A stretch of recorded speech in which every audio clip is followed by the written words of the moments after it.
ప్రపంచ యోగా దినోత్సవం యావత్ భారతవానికి భారతీయులకి దక్కిన గౌరవం.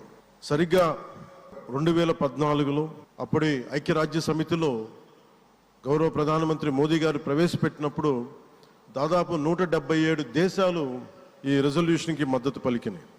ఇంతమంది మద్దతుని కూడగట్టగలిగి ఈ రోజున మనకి 2015 నుంచి యోగా దినోత్సవం ప్రారంభమైంది.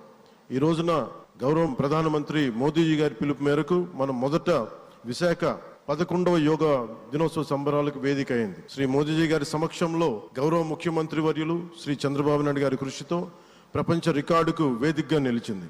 విశ్వనరులు మోదీజీ గారి పిలుపు మేరకు yoga, one earth one health ఈ ఆరోగ్యం థీమ్ని ఈ వేదిక నుంచి ప్రతి ఒక్కరూ ముందుకు తీసుకెళ్లాలని మనస్ఫూర్తిగా కోరుకుంటూ, ఇక్కడ ఆసీనులైన మీ అందరికీ ఇక్కడికి వచ్చేసిన ప్రతి ఒక్కరికి కూడా పేరు పేరున నా హృదయపూర్వక వందనాలు, నమస్కారాలు.